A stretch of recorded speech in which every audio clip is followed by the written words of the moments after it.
ছোট্ট শিক্ষার্থী, আজকে তোমাদের যদু ও মধু দুই বন্ধুর গল্প শোনাবো। যদু এবং মধু দুই বন্ধু একবার চিন্তা করলো তারা রকেটে করে চাঁদের দেশে যাবে। তো যেই ভাবা সেই কাজ, তারা দুই বন্ধু লেগে পড়লো রকেট বানাতে। তারা রকেটের বিভিন্ন পার্টসপাতি জোগাড় করলো এবং তারা দুই বন্ধু একসাথে বসে বসে রকেট বানানো শুরু করলো।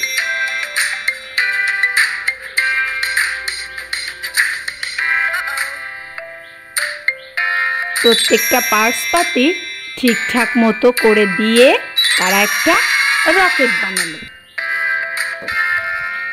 এখন রকেট তো তৈরি হয়ে গেছে। যদু এবং মধু ভীষণ খুশি। এখন যদু ও মধুর মনে পড়লো তাদের তো পোশাক পরতে হবে, কারণ চাঁদের দেশে যাওয়ার জন্য একটা নির্ধারিত পোশাক পরতে হয়। তো তারা এখন পোশাক পরবে। যদু ও মধু নির্দিষ্ট পোশাক দুই বন্ধু পরে নিল। প্রথমে পরলো জামা, তারপরে পরলো জুতা, তারপরে পরলো হাত মোজা। এখন তাদের পোশাক পরা হয়ে গেছে। তারা এখন রকেটে চড়ে বসলো। এখন রকেট চালাতে হবে।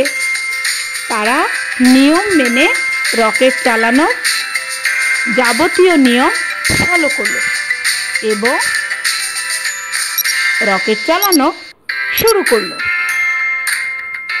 টিপ টিপ টিপ টিপ। ইয়েস, রকেট এখন চলতে শুরু করছে। 3, 2, 1, গো! রকেট চলতে শুরু করলো। তারা দুই বন্ধু তো ভীষণ খুশি। তাদের তৈরি রকেট এখন চলছে। তারা যাচ্ছে আর যাচ্ছে, যাচ্ছে আর যাচ্ছে। তারা আকাশ দিয়ে চলছে। তারা কোথায় যাচ্ছে? চাঁদের দেশে যাচ্ছে। দুই বন্ধু মহা খুশি। তারা চাঁদের দেশে যাচ্ছে। রাস্তায় তারাদের সাথে তাদের দেখা হলো। তারা তারা দেখতে দেখতে এবং গুনতে গুনতে যাচ্ছে তারা কয়টি তারা দেখলো। তোমরা কি তারা গোনো? আচ্ছা, তারা গুনতে গুনতে তারা পৌঁছে যাচ্ছে চাঁদের দেশে। তারা চাঁদের দেশে পৌঁছালো এবং তাদের রকেট চাঁদের দেশে নামলো। তারা দুই বন্ধু তো চাঁদের দেশে নেমে গেল। তারা তো মহা খুশি। এখন তারা দেখছে চাঁদের দেশে আসলে কি কি আছে। চাঁদের দেশে অনেক কিছু আছে। চাঁদের দেশ থেকে তারা নিচের পৃথিবী দেখলো।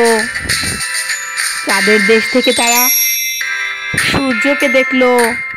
চাঁদের দেশ থেকে তারা তারাকে দেখলো।